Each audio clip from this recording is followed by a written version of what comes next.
Ray. What do you want to do tonight?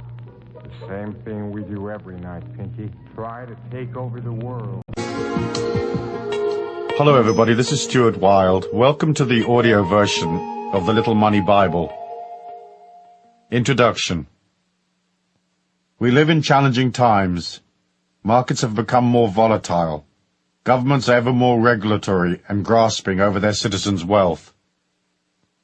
It's time to review the laws of money. In such changing conditions, it's easy to lose sight of the fact that we live in a very abundant world, that the laws of money and flow are eternal and natural, that nothing has really changed.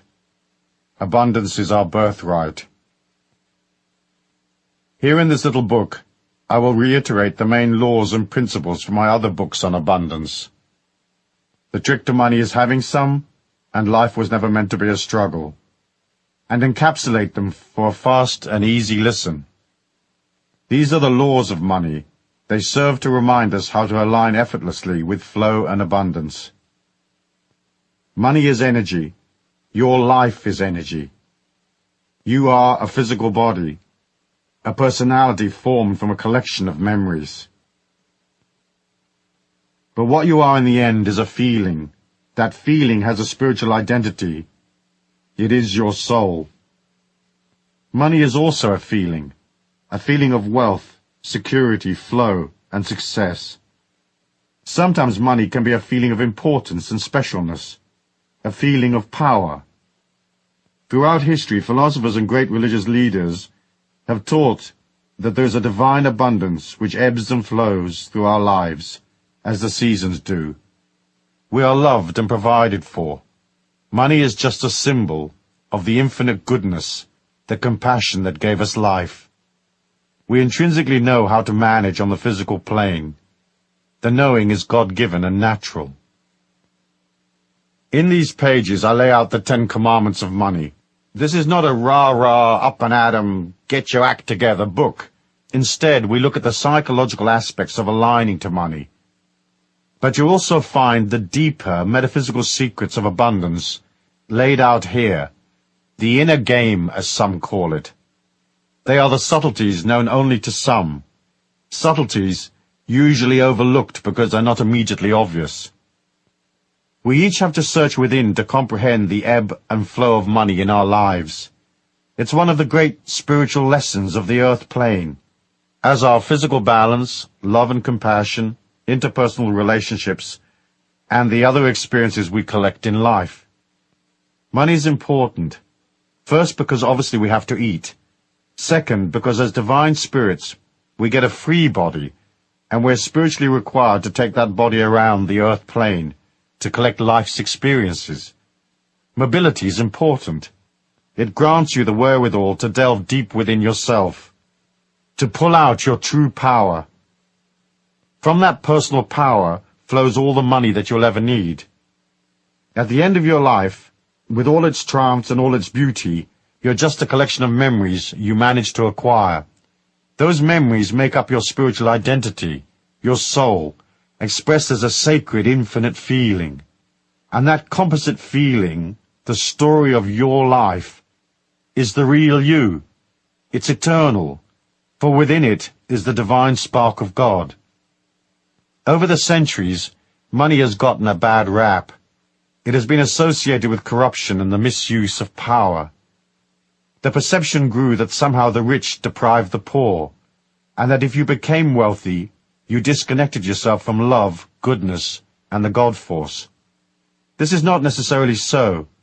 I genuinely believe you can be rich and spiritual, and that with your abundance you can create love and compassion, using your wealth to help others strengthen themselves so that they might also accumulate money. Each one spreading his or her wealth around so that everyone can collect the experiences they need to become proficient in life's ways, to become fully transcendent and wise. In John Randolph Price's wonderful little volume, The Abundance Book, he cleverly reminds us that all the philosophies and religious systems of the ancients included the concept of self-sufficiency, that the ideas of harmony, peace, and abundance are common to all cultures. Price quotes 9 excerpts from the Bible. Abundance affirmations such as, "Beloved, I wish above all things that thou mayest prosper," and "Thou shalt remember the Lord thy God, for it is he that giveth thee the power to get wealth." Most of us don't remember these. We only remember, "Money is the root of all evil." But the actual quotation is, "The love of money is the root of all evil." Money of itself is a symbol of appreciation, a gesture of goodwill and compassion. It's only the negative emotions around money that are evil: greed, avarice, an obsession with power, and so on. Money is neutral. It's only a solidified form of energy, light. And light, of course, is also neutral. It can illuminate a church or cast shadows in a torture chamber. In the early Christian era, the church sought to control people. The ideas of self-sufficiency and the oneness of all things was edited out of the scriptures and religious teachings. Self-empowerment and independence were considered threats to religious authority and the feudal control of common people. But times have changed. Price points out in his booklet that the transcendental movement has, in the period of just over 100 years or so, reclaimed the concept of abundance, harmony, and the oneness of life. It began with Ralph Waldo Emerson and the early Theosophists, and then on via Mary Baker Eddy, the founder of Christian Science, and those who formed the New Thought movement, each one helping to re-establish the spirituality of self-empowerment. John Randolph Price points out that the idea of spiritual empowerment of the individual was carried from tentative beginnings to a greater and greater acceptance, finally emerging as a great spiritual light.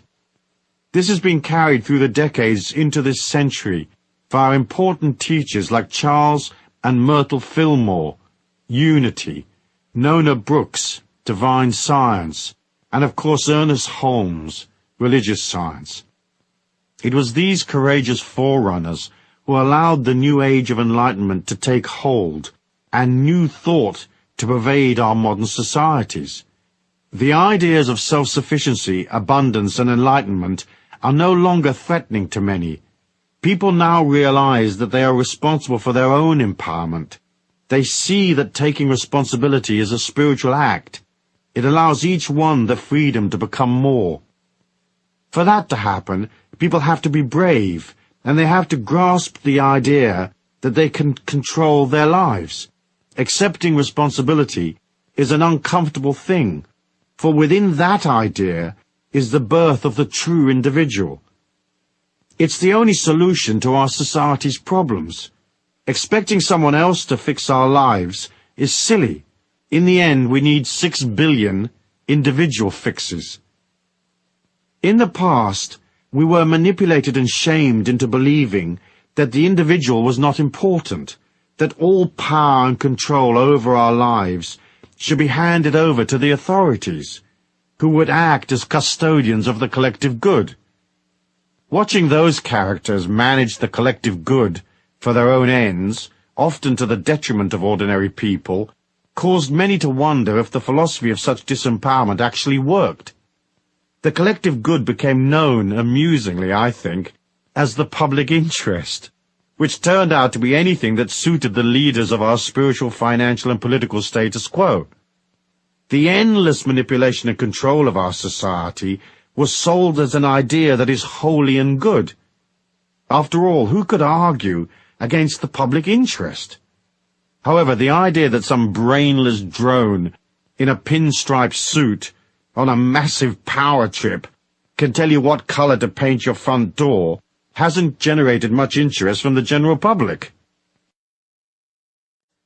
On the religious, spiritual front, we were sold the idea that we needed the authorities to intercede with God on our behalf.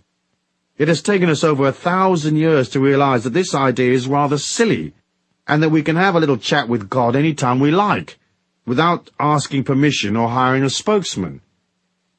What's cool about the modern Christian churches is that they don't say you have to go through them to get to God. Instead, they teach people to empower themselves. Of course, the concept of taking responsibility and empowering yourself and granting yourself the freedom to guide your own spiritual destiny are radical ideas which are still taking shape. Look at our Western democracies. In theory, they are free, but in reality, what freedoms do we have? There are millions of rules that empower the authorities while milking the citizens and controlling every aspect of our lives. I often say you are free as long as you don't want to do anything. The minute you get a creative money-making idea, the political system jumps in with you. In true mafia style, they become your silent partners. You get the work and the risk, and they effortlessly get a large chunk of the reward while placing 100 hurdles in your way. In Europe, where institutional control was invented for the most part, self-empowerment still isn't considered cool. The idea that you might want to make money, become abundant, and direct your life is still regarded as brutal, egotistical, and rather nasty. Anyone headed in such a direction will have to plow through endless negative waves of antagonistic opinion. They will have to be brave and face the manipulators, who heap shame and ridicule on anyone who seeks to break out of the straitjacket of the old mindset. Still, we haven't lost heart. Our time has come, and the rules of money are simple. It's not too hard to quietly thread your way through the morass of nonsense, to still make it and become free. Millions of energetic people have done it, in spite of the system. The new idea is here. Control is very old-fashioned, and our societies will gradually change as people come to see that the old system just doesn't work. I think the pioneer spirit of the Americans has allowed them to embrace the idea of individuality more readily. People there are more free. They're not so tied to the memory of ancient feudal systems. As a result, the new thought has gained ground in America, and individuals can strive for abundance, liberty, and mobility without feeling bad about it. People want to be free. They want to experience life to the full, without having to subjugate themselves to restrictive institutional controls. It stands to reason. Yet even in America, a push-pull process has been going on for 50 years between the old-style forces of control and the new ideas that seek to liberate. The advantage Americans have is that they aren't subjected to the shame inflicted on ordinary Europeans who seek self-empowerment and wealth. That fact allowed progressive religious leaders like Ernest Holmes to form Christian churches which taught self-empowerment. These progressive modern churches have radically changed the old ideas. They, more than anything else, have given birth to the Age of Enlightenment. Chuck in the hippies, flower power, and the New Age movement, and suddenly great swathes of the population are thinking differently. Each one is pushing up against the thought police, those who seek to disempower and impoverish us while controlling, marginalizing, and ridiculing alternative ideas. John Randolph Price says, "It is now estimated that at least 25% of America is involved in some measure with what is considered esoteric philosophy or New Thought religion. And right in the mainstream of this consciousness is the truth that God is boundless wealth, and as expressions of the infinite, we have an abundant inheritance." In the time frame of history, these ideas are brand new, and yet they have swept America like wildfire and spread from there across the Western world. The concept of abundance and self-reliance is being given a new image. Teachers have carried out the new idea, saying it's okay for individuals to take control of their lives, and wealth, when used sensibly, is spiritual, desirable, and above all, natural. That's not to say that poverty is necessarily unnatural, for some are born into difficult situations where they lack opportunity or education. Yet we can all rise, no matter how humble our origins, for money is energy, and generating energy requires nothing except enthusiasm. We should also remember that the inability to align to money in abundance is not a misfortune, nor is it necessarily bad luck, or a sad karma that you've been lumbered with. More often than not, a lack of money is the result of errors in the fine-tuning of the buttons and knobs that make up the real you and your grand plan. The difference between the tramp and the millionaire is an almost imperceptible shift in consciousness and vitality. You too can make an upward shift simply and easily. You can learn to be more open and place yourself in the flow while learning the subtle laws of money and abundance so that life's opportunities come to you more naturally. It's all part of your spiritual journey. That is not to say that people who are very rich are necessarily very spiritual. Some are naturally adapted to the marketplace of life. However, in order to be a complete, whole, divine being with a bag full of memories and experiences, you may need to make the adjustments. So here are the 10 Commandments of Abundance, along with the underlying metaphysics and a brief discussion on what action you might take. I trust that I can remind you of the things you already know, bring to your perception things that you may have missed, and urge you to take certain actions so you can step into the prosperity and security which is a natural part of our human evolution. Yes, the rules and regulations of life can make things a bit harder, but if you have the knowledge, it becomes easy once more. By the end of this little book, I hope I will have convinced you of that. In addition, I hope that you will see that in some instances compassion can be described as the manifestation of love in action, and that money is, in part, the fuel by which you express a greater compassion, by transcending a poor self-image, loving yourself, being there for others, and being grateful for the immense gift that has been bestowed upon you, the first and greatest gift you will ever receive, the gift of life. The law of abundance is natural and God-given. Concept. Since the beginning of time, philosophers, visionaries, and great spiritual leaders have talked about the natural abundance of our planet. The difference between being aware of our natural abundance and owning a hefty portion of it is one of the main spiritual lessons we come to the earth plane to learn. It is the art of controlling energy and manifesting your thoughts and ideas. We live in a 3D world that reflects back to us the energy, words, feelings, and thoughts we put out. We're not all well versed in the manifestation technique, and it takes us time to learn it. But that of itself is a great blessing. Imagine a world where everything you thought, felt, or said suddenly appeared in front of you. Sure, you could materialize $1 million on the kitchen table in 30 seconds flat. But each time you had a disquiet or a fear, you would also have a monster standing up against the refrigerator trying to eat your lunch. We come into this sluggish 3D world with the blessing of a special protection. We can have thoughts and feelings that don't instantly materialize in front of our eyes, as they do in some of the spiritual dimensions I've experimented in via the out-of-body state. So the fact that you can't just materialize money may seem a hindrance, but it's also a part of a greater protection, which allows you to learn the art of manifestation without getting hurt in the process. It isn't hard to see the abundance of our planet. You only have to look at the fruit trees in the fall, the lushness of life. We know that money is not rare, and that abundance is natural. Buckminster Fuller calculated that if all the wealth of the world were divided equally among its citizens, each and every one of us would be a millionaire. It's natural, therefore, for everybody to be abundant. Our natural state is rich. The thing that gets in our way are the feelings of lack, despair, confusion, and the inability to master the marketplace of life. More often than not, we get in our own way by placing in our thinking obstacles, detrimental ideas, and strange resentments that we have to clamber over to get to the honeypot.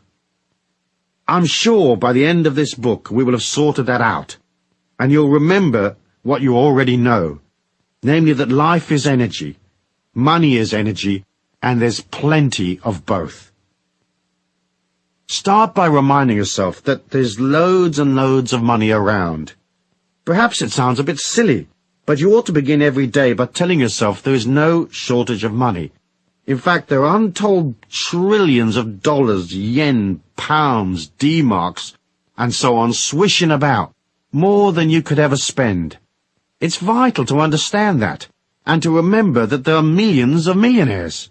Lovely, rich people to whom you can sell ideas, products, energy, and so become a millionaire yourself. We've been programmed by the system to believe that there are shortages and lack, and that uncertainty is normal. It is not. The idea is a psychological racket designed to control people and keep them in line by making them fearful. Don't buy it.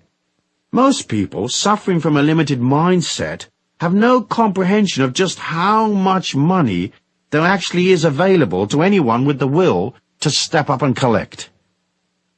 Look at the ancient holy books. You will see they are full of hope and positive expectancy and abundant affirmations. In the Bible, for example, the words of Jesus are abundant.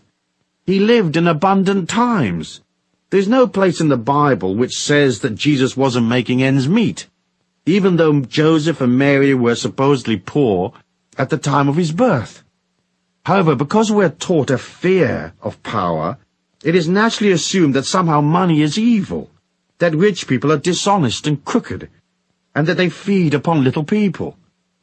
While the economic forces of our planet are certainly stacked in favor of the big institutions and governments, there's nothing stopping each one of us from gathering our fair share. It's hard to align to money if you think it's evil and nasty. But once you come to understand that money is neutral, that abundance is natural and spiritual, it's easy to see that having money does not necessarily deprive someone else. Many of the greatest teachers have given credence to this idea, that abundance is spiritual, and that it is your feelings and your thoughts that create the abundance for you. In fact, if you're wealthy, more often than not, you will be disposing of your money commercially and charitably, supporting people around you, and adding to the overall velocity and flow of wealth. As I said elsewhere in my writings, there are trillions of dollars zipping about electronically on any given day. Those electronic signals are literally passing through your body right now, as are all the TV and radio signals that are in your local area. If you stop and think about the millions flowing through your hands right now, imagine making a slight flick of the wrist in order to halt some of that loot in transit, so it sticks in the palm of your hand. A flick of the mind is faster than a flick of the wrist. Money is good. Greed is not good. However, there's no reason why you can't be very rich, stinking rich in fact, and still be extremely spiritual and a wonderfully generous person, aligned to the God force, with a huge heart and compassion for everyone you meet. Metaphysics. One of the inner concepts we have to grasp early on is that the whole of our reality exists in a wave-particle duality. I'm going to deal with this idea in detail in law number 5, but I'd like to mention it here in passing, as it is a key factor in understanding why some people are rich and others aren't. What the wave-particle duality means at a quantum level is that our supposedly solid reality is not actually solid at all. That everything exists in an oscillation or a hazy wave. It is ill-defined. This hazy wave condition remains the same until a particle is observed, whereupon it changes from being somewhere in a hazy state to being solid and existing in a defined place. The metaphysics of money and our ideas around money and abundance follow much the same path as the laws of quantum physics. In order for money to become part of your life, it has to go from a hazy wave state of ideas, dreaming, wishing, yearning, and vague maybes, into a solid state, a dollar bill, credit in your bank account, a coin in your pocket. If you can convince yourself at the very deepest level of your being that there is no lack, no unfairness, no discrimination, that making money isn't hard, you suddenly open yourself to greater wealth. This is because you've collapsed your self-denial, your aversions and resentments, and you've flipped from the insecure, hazy wave state that says, where's the rent coming from, to the solid particle state. Suddenly you know it's coming, 'cause the check's in your hand. In collapsing your hazy wave money dysfunction, you open yourself to endless points of abundance. This simple click of the mind opens the door metaphysically. Remember, all points of abundance, points in our 3D reality where money is actually delivered, where transactions take place, are solid particle states, not hazy waves. So to make the manifestation process work for us, we have to put aside all our hazy wave ideas of lack. We have to become centered and aligned to the solid symbols of abundance. We have to know we can do it. When thinking about your money flow, say to yourself this: there is a way, and I will definitely find it. This affirmation works well for most all of life's little problems. Action. Take a little time over the next few days to stop and concentrate on things that you consider to be manifestations of abundance. Go to places where wealthy people hang out. Look at the symbols of their wealth and affirm the abundance of this earthly dimension is holy and good. Yes, money can be used for evil purposes, but in itself it has no energy. To make your feelings right, you've got to agree that abundance is natural. You can't look at abundance with anger or envy. You can't become abundant if you exclude yourself. So when you see a person in a limousine wearing fine clothes, if you say consciously or subconsciously, "What a rat! That lifestyle's not for me. Poverty is holy and good," you deny your potential. It isn't easy for most ordinary people to look at extreme manifestations of wealth and join in the idea. The ego is too racked with jealousy or inadequacy and judgment. We'll look at a palace and we'll say, "That's not my kind of house." We'll see expensive things and say, "That's far too much for me." To be abundant is simple, but first you have to be able to join with your feelings. It's not vital that you can instantly visualize yourself in the presidential suite of a 5-star hotel, providing you don't deny yourself the possibility. In other words, you may say, "I don't have to stay at the Grand Hotel, but it's certainly something I could take in my stride. It's certainly something that I'm pleased exists. Moreover, I'm thrilled for the people checking into the presidential suite right now." In this way, you switch from the negative affirmation that money is bad and poverty holy to the idea that money is neutral, that abundance is natural and God-given. So, acknowledging abundance as a daily affirmation is a part of your disciplined action plan. Make a point of noticing the plum tree full of fruit. Gaze at fields of wheat. Meditate on the endless rows of vegetables at the supermarket. Accept the warmth of the sun as it rises each morning, and engage your childlike self in awe at the abundance of stars in the night sky. Now do this. Get a 7-day candle, one of those votive candles in a glass jar, and place it in the southwest corner of your home. With the candle, you can place any sacred or power objects you may have. Next, you'll write a letter to the universe at large asking for a cash refund. I'll explain. In this lifetime, you've worked, and you've helped people, and you've loved and cared for them, and you've generated good energy, much of which you didn't get paid for because naturally you didn't expect to get paid for kindness. But you're entitled to a cash return for all that love and energy you put out. But only if you ask for it. So ask. Tell the universe, "Hey, I've done this and that, and I've worked diligently on myself, and I've helped others. And as money is only energy, and I've put out loads and loads of energy, I want a return of that energy, a refund, and I want it in cash and right away, or anyway, as soon as possible." Add a sentence that says you love and believe in yourself, that you love and believe in others, that you know the world is abundant, and that you feel worthy and entitled to your cash refund. Light the candle and put the letter with it. Then each day visit your sacred spot and ponder on the imminent arrival of your refund. Do this until your refund appears, restating your affirmations and replacing the candle each week for as long as is necessary. It's okay to leave these candles burning all the time. Just make sure it's in a safe place. Expect a surprise. You'll be amazed. When I did this exercise, I waited for a few weeks and then $30,000 dropped in my lap unexpectedly. Nice refund, I'm thinking. Chapter 2. The Law of Flow. Concept. Everyone can get their head around the idea that abundance flows. We watch it daily, flowing and not flowing. Here's the subtle trick to being in the flow. But first, let me remind you that a positive attitude goes almost without saying. The more you moan and affirm you don't have enough money, the more it slips from your grasp. Maddening, really. But when it slips away, that of itself becomes a negative affirmation of how unfair the system seems to be. Of course, it isn't unfair. It's just energy in motion, responding to feelings.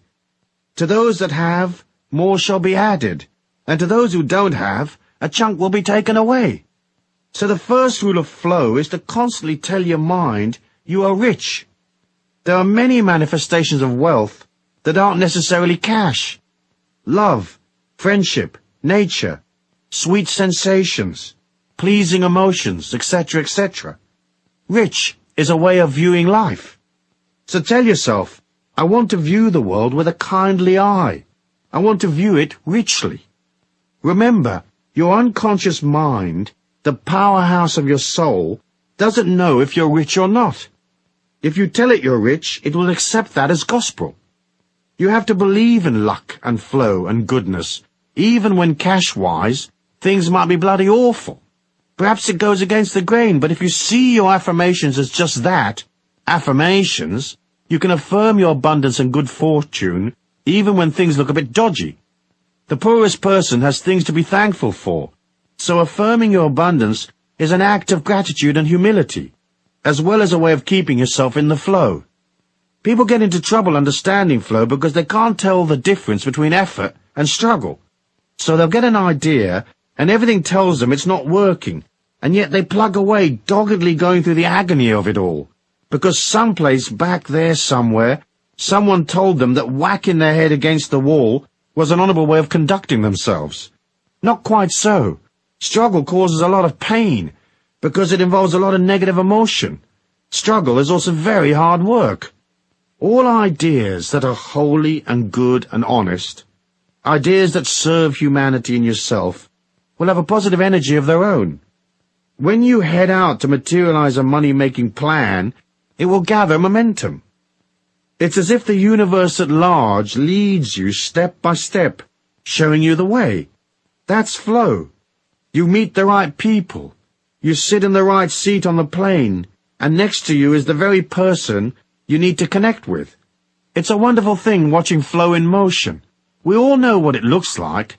When it's working, the trick is to be able to pull back when things aren't flowing. As I said in my little book, life was never meant to be a struggle. Struggle is effort laced with emotion. As humans, we are required to exert effort to get things done.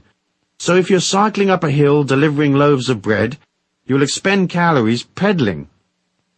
Effort is natural. When one's energy expenditure gets wrapped in loads of negative emotion, that's when you flip to the unnatural, from effort to struggle. At that point, you should pull back and ask yourself loads of simple questions, questions that highlight silliness. Of course you need perseverance when times are tough, but perseverance mustn't trip you into negative emotion. That will destroy your dream real quick. So if things aren't flowing, watch the signs very carefully. What little adjustments can you make to get things moving? Is your plan realistic? Do you have the wherewithal to pull it off? Are you missing some component? If you're missing a piece of the jigsaw, what does that piece look like? Is the piece inside you, or where will you get the bit you need? It's okay to go up the path a little way, only to discover it's not right for you. As long as you realize when things aren't working, and pull back. The trick is to evaluate and ask yourself, Is this a stupid idea or not? Am I going about it arse backwards or what? Do I need this suffering, or is my suffering voluntary? Remember, it's not a defeat to pull back when things aren't right. You can always wait for things to change. The fool plugs away regardless of the signs.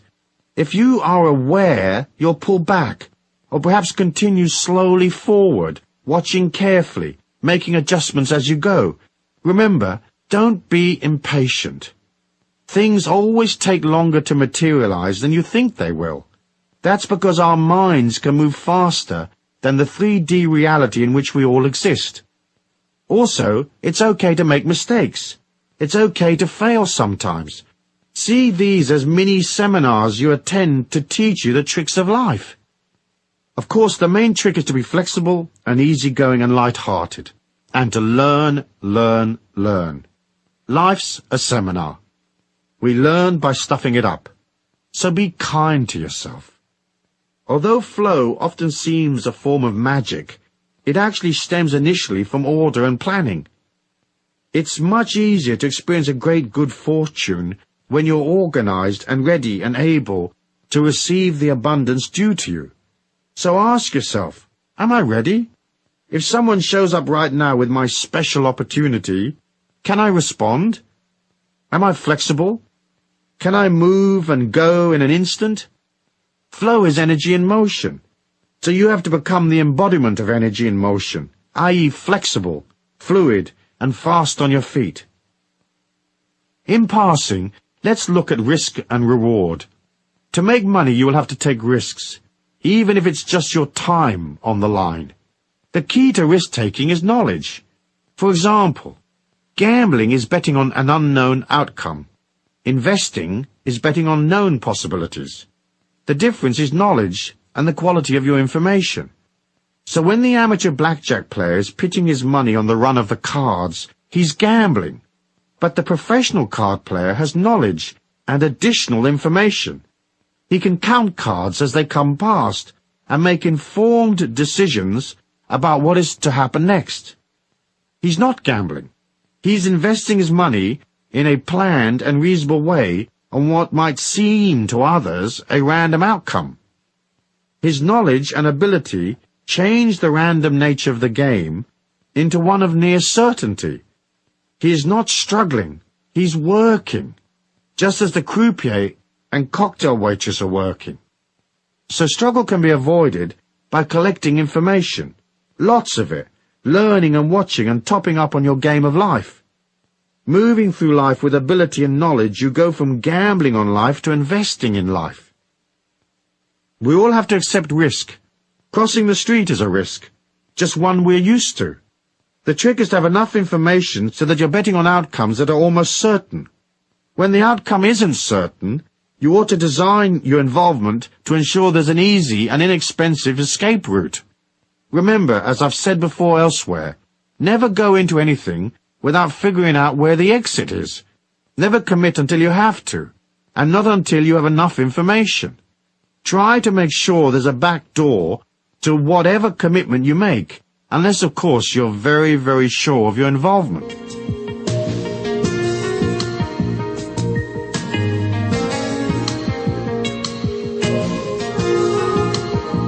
Metaphysics. The metaphysics of flow is easy to comprehend. You figure it with your feelings. Your feelings are enormously powerful. They are your extrasensory perception. The mind can deduce from what it already knows and guess at an outcome. And millions are lost every day using this intellectual guessing method. But your feelings are more accurate, for everything is energy. So any deal or investment or any involvement with others has an energy of its own. That is its thumbprint, if you like. Use your feelings to stay in the flow and keep away from trouble. Remember, if an idea feels wrong, it is wrong. That's not to say that you should trash a deal whenever you have a moment of disquiet. It's just to say, if suddenly there's an energy shift, you're in tune with your feelings. That shift will alert your feelings. When something feels odd, stop and notice and take stock. Your feelings guide you away from trouble. Half the trick to making money and being in flow is staying away from deals that don't work. It's the deals you walk away from that make you rich, as much as the successful deals. So put your feelings into everything.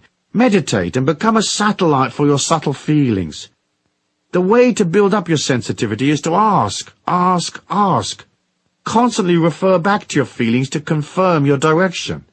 If you're in a meeting, mentally reach out to the other people there, and imagine your arm extending to touch them in the heart. Then mentally pull your arm back quickly, while centering your mind, blanking it, and ask, how does this person feel? Edgy, arrogant, angry, excited, crooked, safe, loving, kind, and so on.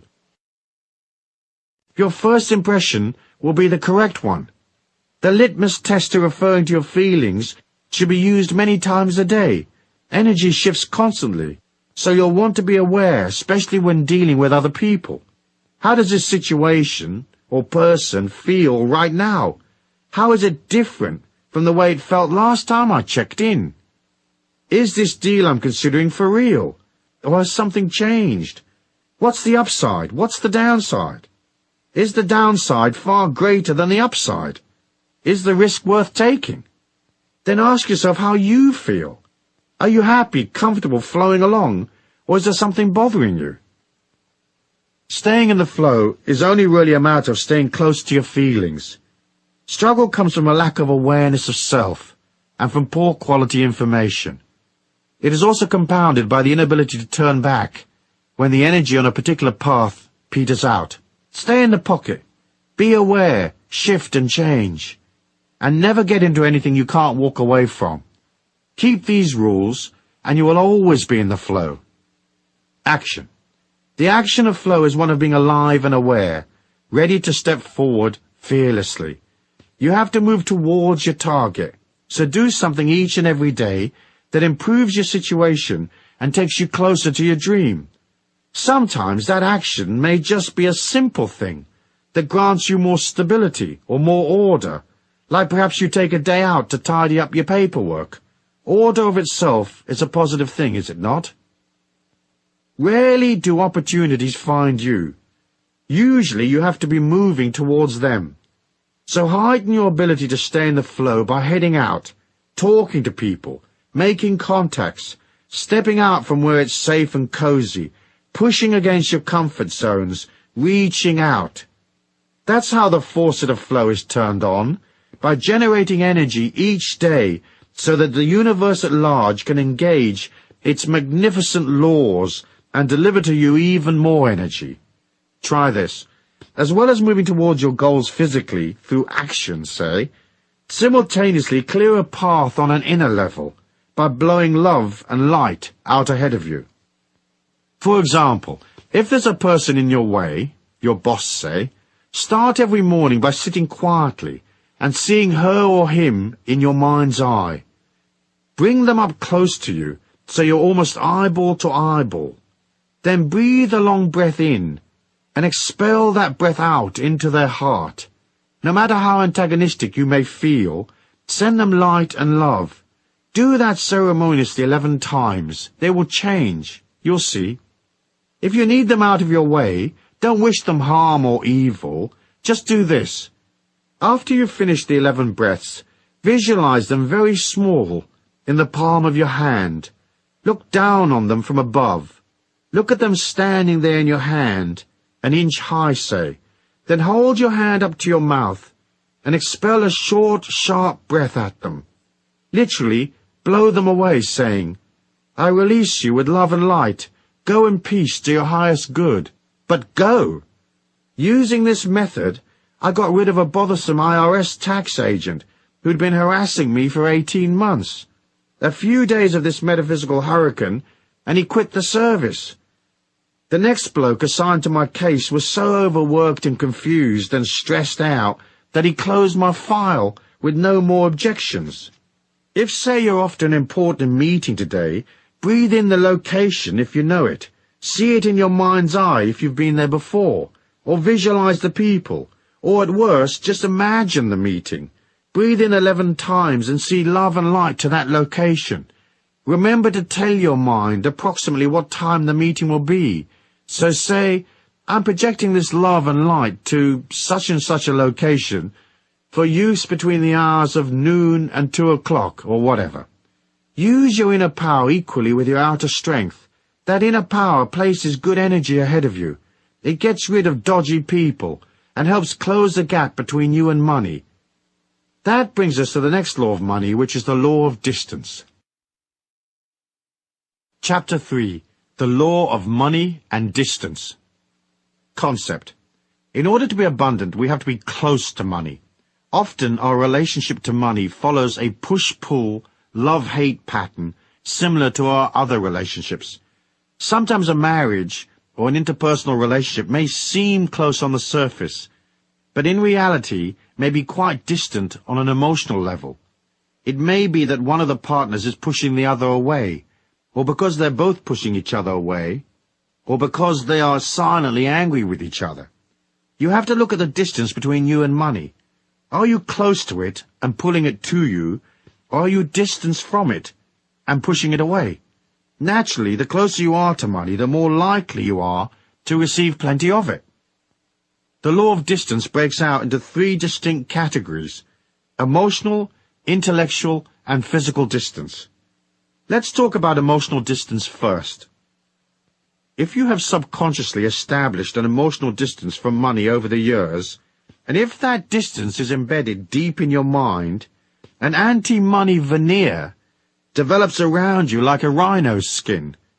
It's a bubble of energy that disempowers you, denying you access to the green stuff. In a weird way, the anti-money veneer is trying to protect you from getting money. It establishes itself over the years. It's partly due to the anti-money feelings you hold, as discussed previously, but mostly it's sustained by what you feel about yourself.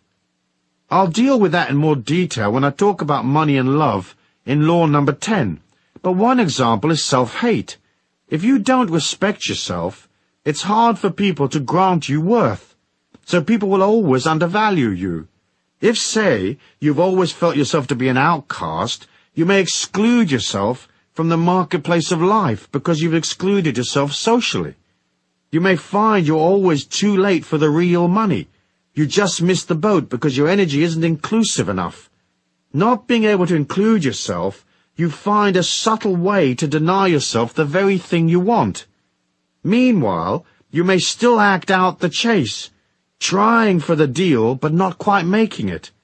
This way you can feel okay about your efforts. You can kid yourself you tried real hard, but deep down you had your inner sabotage program ready to kick in. It's the mind's way of falsely endorsing itself, saying, I tried hard, so I must be righteous and good. And I've only just missed. What bad luck. It's not my fault. You see yourself as an honorable struggler, denied through no fault of your own. Many believe that asking for money is unholy or wrong. Most won't even admit they want the money that they're asking for. Weird. Our society is pre-programmed to keep us all poor. We don't have to ask for oxygen, and money is a type of oxygen. You can't operate out of, if I don't breathe, will you love me? If I don't charge you, will you consider me holy and good and a nice person? Will you accept me? If asking is an issue for you, practice, practice, practice. Start at the bathroom mirror. Imagine your customers, boss, whoever, there in front of you. Imagine them asking you, how much do I owe you? And see yourself smiling as you pause to mentally double your prices. And listen while you say unashamedly, $30,000, thank you. See your hand out, waiting to receive your self-worth in the solid particle form. Once you realize that the emotional distance between you and money might have occurred because you acted against yourself in the past, disempowering your chances, establishing a distance between you and money, you can fairly easily click your mind and start including yourself. A good thing to do as part of your abundance affirmation is to include yourself in socially. Go to the street party, show up at the dance, attend church, seek people out, and make it a discipline to include yourself. Remember, the more people you know, the easier it is to make money. People are the custodians of the planet's wealth. Knowing people is almost as good as cash in the bank. If you've created an emotional distance between you and money in the past, take a moment to ponder on what those emotions might be. Write them down and really look at them. See where they came from. Then realize that all you have to do is change your mind and act out that change by sidling up to where the moolah is. At the same time, you have to work on how the bubble of anti-money protection built up around you. Some of it is shame, as I said, but most of it is suppressed anger. Once you identify what feelings you've suppressed, you can start owning them. Once you realize you're angry, you can release it. Whack the cushions with a bat. Rant and scream and shout. Release the anger, saying, I'm angry because I'm not getting paid as much as I'm really worth. Let it go.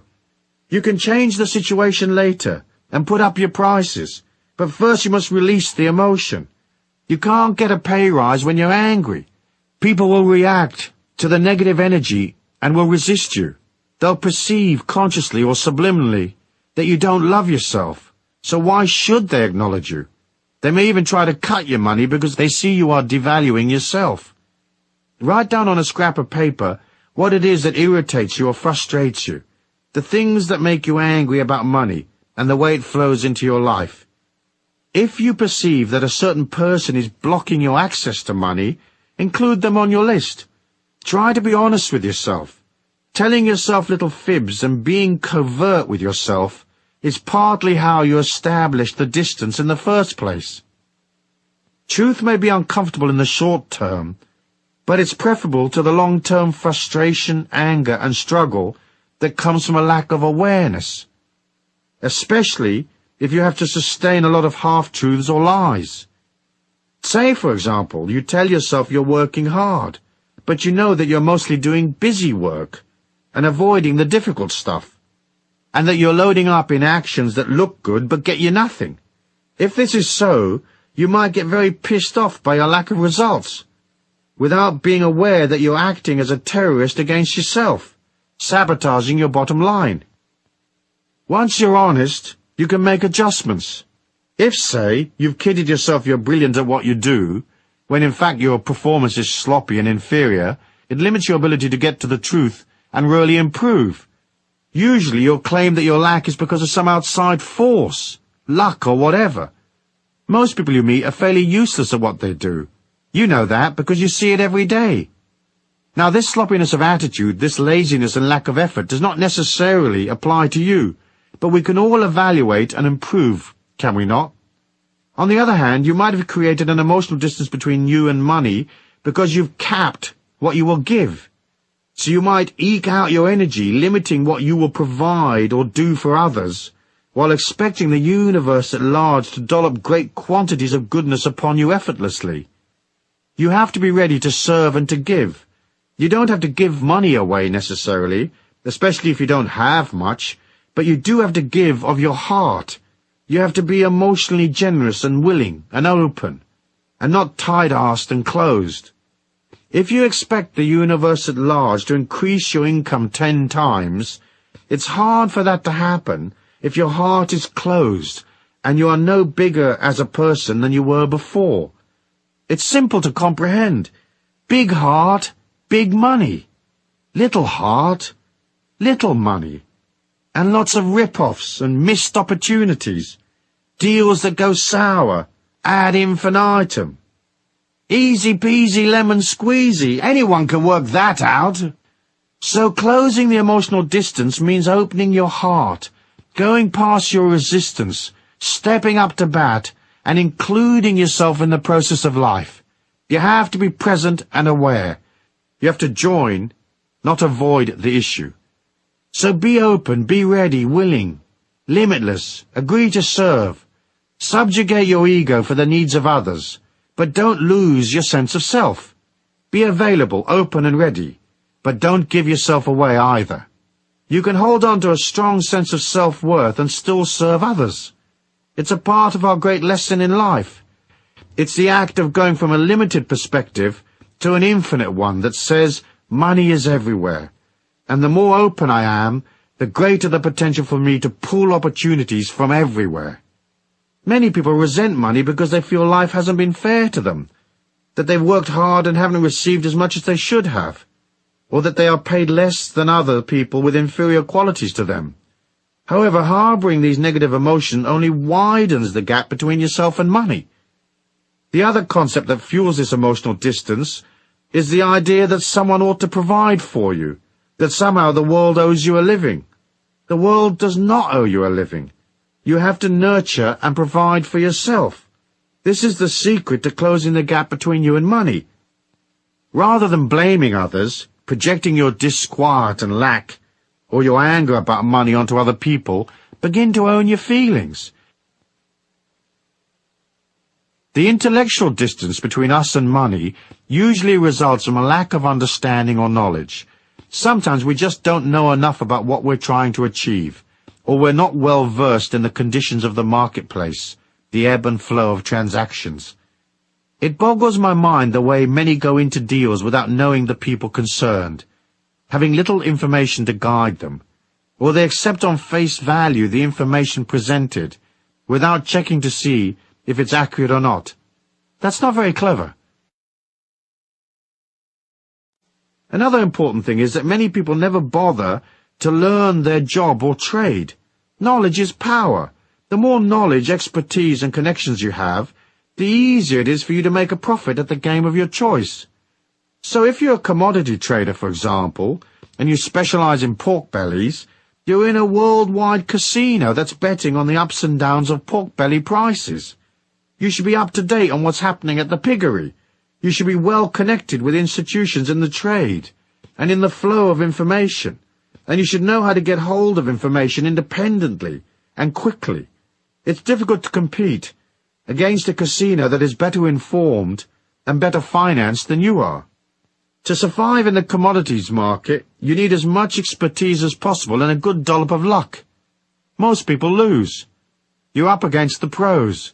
And although you might have a hunch and hit a winner from time to time, in the end the odds are stacked against you, unless you know things that others don't know. They say the way to get a small fortune in commodities is to start with a very large fortune. In other words, the market is designed to part you from your money. Ask yourself, do I have enough information about the marketplace and/or the particular area of creativity I want to be involved in? Am I a long way from the flow of information, an amateur in a professional's world? Or am I ready and up to bat? Maybe all you need to experience real abundance is to improve your knowledge and close the intellectual distance. In passing, let me mention another thing that can cause intellectual distance between you and money. There are a lot of money snobs out there, people who believe money is beneath them, that it's not stylish or proper to go for the cash. They are elitists at heart, so they seek to elevate themselves above the concerns of common people by feigning a disregard for the things that concern ordinary folk, like earning a living and turning a buck. Sometimes this elitism is a social class thing.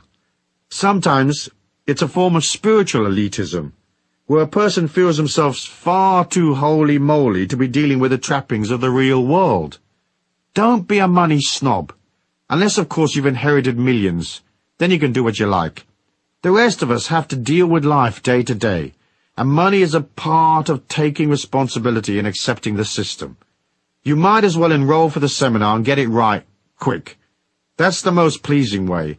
It takes you to harmony and well-being and a stress-free existence via the shortest route. The matter of physical distance is simple to comprehend. Certain industries are located in certain places in the world. If you're a long way from where the action is, you may want to consider closing the gap. For example, if you want to make it big in movies, you more or less have got to be in New York or LA. It's pointless being in Arkansas if you want to be in films. Closing the physical distance is a matter of showing up in the marketplace, becoming a face that people know, demonstrating your expertise, and getting into the loop where the movers and shakers are. People who could bestow great opportunities upon you, perhaps hire you or give you a contract, aren't scouring the distant hills for talent. They're in the flow. The people they know and socialize with are also in the business, and they're communicating with those who made the effort to show up and declare themselves in the loop. So to make it, you have to go beyond your resistance, your shyness or inhibition, and head into the marketplace. It doesn't matter if you're not ready. If, say, you're a composer of pop music and you haven't got all your songs and demos together, you've still got to declare yourself in. It's a physical, emotional, intellectual declaration. You have to know what you're doing and be aware of which record companies are buying what acts, who's up and who's down, what's happening and what isn't. It's also a physical declaration of saying, I'm going to go past my shyness. I'm going to make the connections and enter the loop, because knowing people is a very big part of closing in on my dream. I'm going to appear and play my songs in clubs. I'm going to put out demos. I'm going to become a commodity. Sooner or later I'll be noticed, and a great prize will descend upon me. Metaphysics. The metaphysics of distance are connected to the subtle bioelectric energy field, the etheric, that surrounds you. It is a map of your feelings. When you are a long way from money, emotionally, intellectually, or physically, your subtle energy will lean forward towards the few money sources that you do have. It will lean against people, begging for opportunities, begging for life to cut you some slack, or begging for a miracle to cover your phone bill. Your subtle energy becomes sloppy because you're leaning away from your power, towards what you perceive as the lifeboat. When you're solid, when you're taking action, working on yourself, your etheric is strong and powerful. It's not leaning up against life, trying to pillage it. It is standing straight, saying, I'm working on myself, collecting knowledge, processing my feelings, improving my performance. I've brought myself to the marketplace, and I am at peace with myself. I know money flows. I know fantastic opportunities are available to me. I don't have to lean against people. I can wait, watch, and pick my moment. I'm not whining and begging, globbing on to people like some sort of sticky goop, hoping they will elevate me or cut me a special deal. In the metaphysics of distance, you don't lean up against what you want, because in doing so you push it away. Stand straight, nurture yourself, crown yourself king or queen, and work on things that are practical, things that endorse and help you. Action. It's a simple thing to sit in meditation and differentiate between your intellectual attitude to money and your deep inner feelings. Most people would like to have some more of it, but you have to ask yourself if there's a contradiction between what you say you want, hey, I want more abundance in my life, and what you actually feel. Closing the emotional distance is a matter of deciding or looking at what your deep inner core beliefs are about money. How will you emotionally get off the island of lack and row yourself over to the mainland where the market is bustling with activity and cash is flowing? In a moment of quiet, write down a list of those feelings and attitudes you have about abundance. Be aware of any non-actions that have distanced you from money. Try to discover your core beliefs. Who are you? What would make you happy? What's real and possible and fun? And what's just the ego's disquiet? Delve deep within and ponder. Pondering is good medicine. Discovering what you really want saves you endless confusion and wasted energy. Use your feelings to differentiate between vague yearnings of the ego and your deep innermost desires and needs. In this way, you will eliminate blocks and highlight any contradictions that may exist. For example, many would like to be millionaires, but subconsciously they know that making millions often takes lots of effort, and with that comes a lot of stress. So intellectually, they would like millions, but their inner truth is different. In effect, their subconscious protects them from something that sounds good to the ego, but would actually be a living nightmare. Looking at the distance between you and money teaches you things. Perhaps all you really need is a bit more money and a bit more security. Now, it may seem an odd thing to say, but you can't get security by earning money. Earning money involves activity, and all activity burns energy. So eventually that energy burnout makes you insecure. Low energy equals fear. High energy equals security. The only way you can increase security is to nurture yourself. All insecurity comes from the fear of collapse. The collapse of a situation, of your life, a business, whatever. So if you need more security, work on your body. Be kind to yourself. Sleep more. Rest. Hang out in nature. Do nice things for yourself. No amount of money in the world can make you secure. Of course you can combine hard work with self-care, but you have to work at it. I was having dinner with Deepak Chopra recently. He's a successful author and lecturer, constantly jetting around the world. Yet he maintains balance by finding time to work out, no matter where he is, and by maintaining a very healthy diet. He told me that every 3 months he takes 5 days off on his own. He goes somewhere remote like a desert and stays there in silence. No phones, no people, nothing but him and silence. It's a brilliant idea. He rebuilds his energy by pulling back, and then he's ready to zip around for another 3 months. Get in touch with who you are. See what motivations are real, and which ones come just from the intellect and ego. Perhaps you don't really need the aggro of piles and piles of activity and responsibility. Perhaps all you need is a carefree life, with some good creativity, loads of friends, and plenty of fun and games.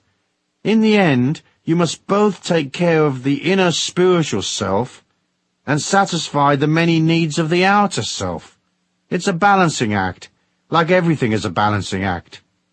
If you look within and discover that making piles of money is your thing, but worry about the contradiction that may exist within you, don't despair. It's easy to change the subconscious. You just tell it that you've decided to change. You can easily rewrite your subconscious mind. You just keep telling it something different. You may have to do so over a period of days and weeks, but it's simple to agree to change your mind. It's also easy to see that abundance comes from closing all of the gaps.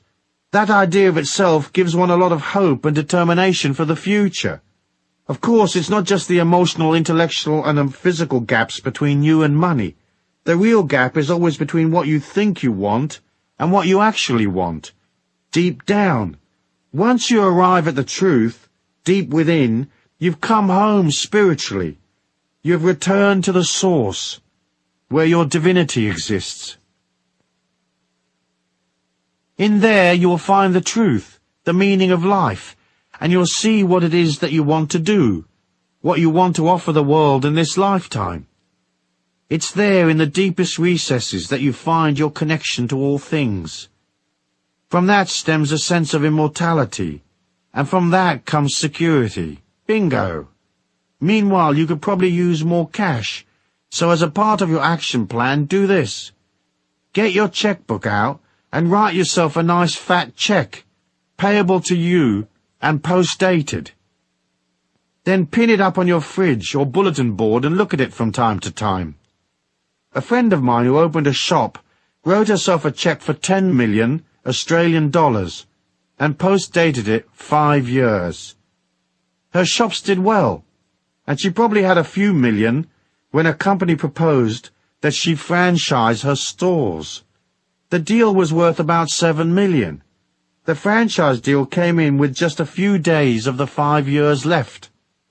In the end, she decided that she was into creativity, not accountants and lawyers and all the stress that comes with a deal like that. So she didn't follow through. But she was satisfied, though, because the universe did provide for her check to be made good, even though she didn't take the potential 7 million on offer, which would have given her a total of 10 million. I'm sure she'll get to her 10 million in the end. She'll just go about it in a less stressful way, a way that suits her creativity. Chapter 4. The Spiritual Law of Supply and Demand. Concept. Money is important because it is a symbol of your mastery and comprehension of life's great journey. You don't have to become rich, but you do have to have your money trips under control. Commercially, the law of supply and demand states that if there is more demand than supply, prices go up, and if there is an oversupply and less demand, prices go down. But there are other aspects to supply and demand which are less traditional. To make money, you have to deliver your energy in some form to satisfy a demand that is out there. And if what you're selling is energy, charisma, and enthusiasm, there is no competition, because most others are selling things that are lifeless, loveless, and dull. So your stuff, your service, your creativity, whatever, will always be different, unique, and desirable, because you will imbue it with energy, the God force, love, and caring. It will excite people and bring them to life. It will carry within it the energy of the part of you that joined, the aspect of you that celebrates life, laughs and is carefree, the part of you that honors humanity.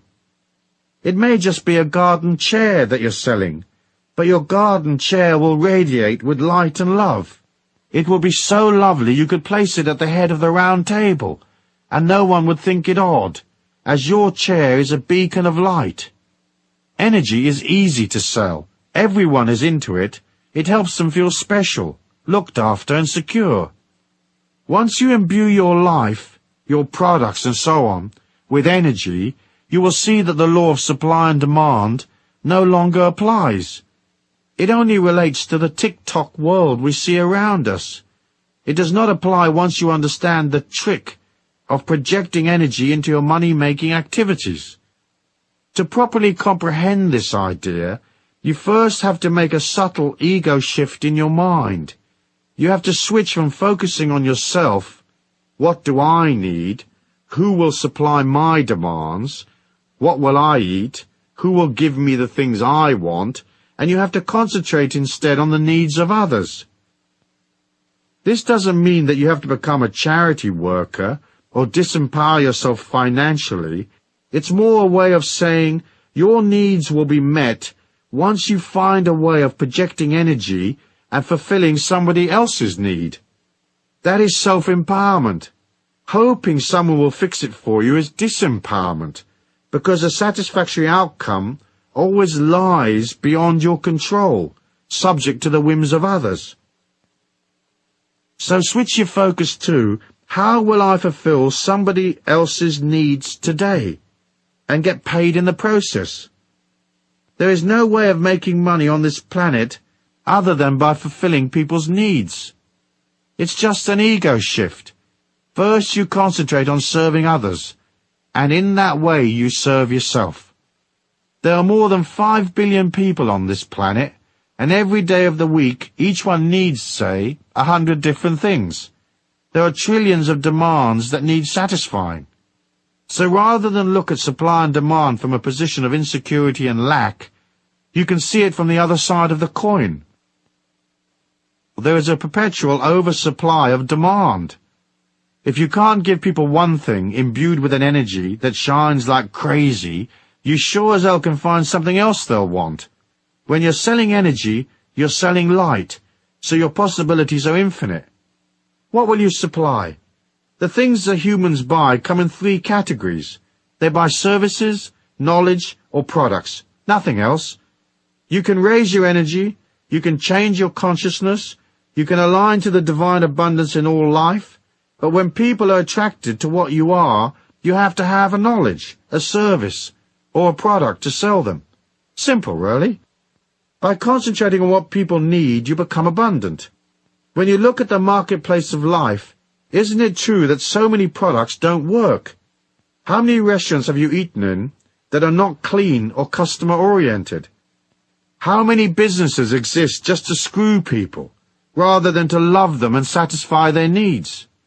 There are so many shoddy products and rip-off merchants who haven't clicked into, how will I fulfill my customer's needs? Often, a customer's needs may just be an emotional need to talk to you about their life while you're selling them something. However, in order to get this supply and demand thing down right, you have to think in terms of energy, and you have to be clear what you will sell people.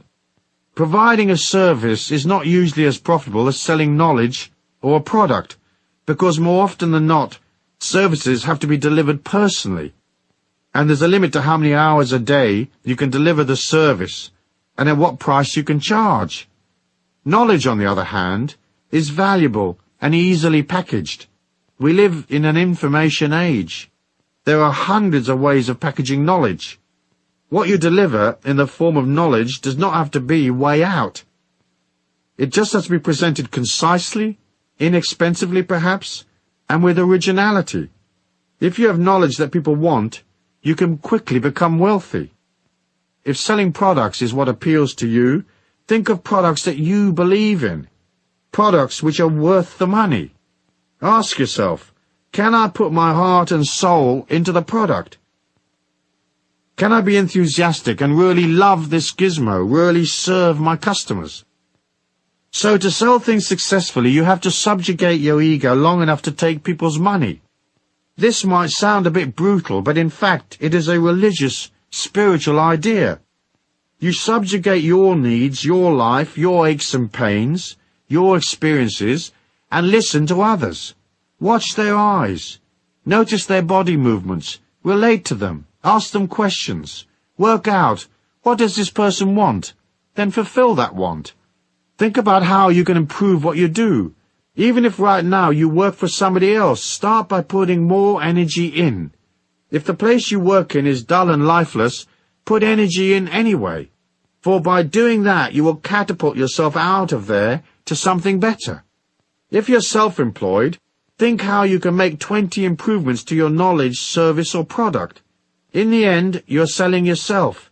So you'll want that looking good. You need to offer love, kindness, and charisma. You'll want to be big-hearted, and right there, bushy-tailed and up to bat. So ask yourself, are you eyeball to eyeball with life, ready to serve? Or does some aspect of your personal agenda get in the way? If it does, put it to one side, quick. Put it aside long enough to cash the check anyway. You can always visit your therapist after work. So offer beauty in an ugly world. Offer kindness where ego and greed predominate. Be accommodating and free-flowing when others are uptight, edgy, and stiff. It's so easy to understand. Take the product you're selling and visualize the divine light shining upon you. Breathe that light into your being and breathe it out. Place the light into the thing you're selling. If you are a massage therapist, project light into your table and your little bottles of oil. Most of all, project light into your hands before each session, and of course during each session. If you're selling things on shelves, touch them regularly. Move them about. Make them come alive. Give them energy. The little tins will be refreshed, even if they've been on the shelf for weeks and weeks. The more you touch and love the product, the more energy it has. The more likely it will belong to someone else in 10 minutes' time. If you sell information, make it original, clear and concise, and idiot-proof, so anyone can understand it. How often have you read instructions on how to access some information, say on the internet, and you wonder if it's written in Hindustani or ancient Sanskrit, or what language is it written in? Why is that? Because the person who wrote it was thinking of himself, not you. Just say it's a man this time. He lives in his own world in a basement with an IQ of 180. He hasn't seen daylight for many years, and the only human he ever talks to is a pizza delivery man. He couldn't give a stuff if you know your www.coms or not. You have to think of others. There are loads of people out there who aren't very clever, but they have money. Will they understand what you are offering? Then again, there are others who are fairly bright, but they can't unscrew a little nut, as their expertise lies elsewhere.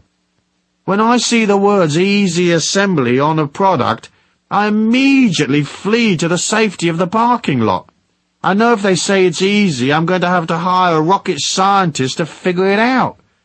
So what will you sell, and how will you make it irresistibly beautiful?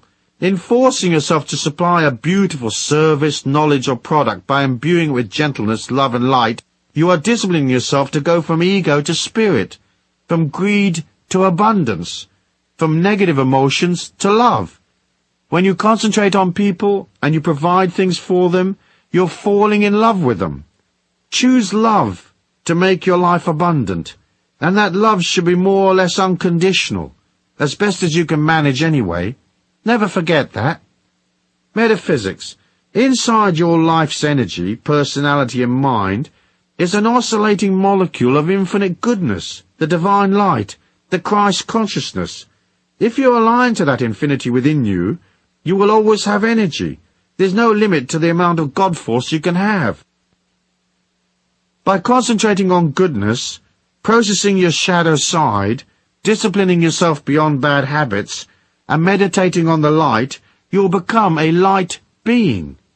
As you glow effortlessly with this energy, you will project that light into what you do.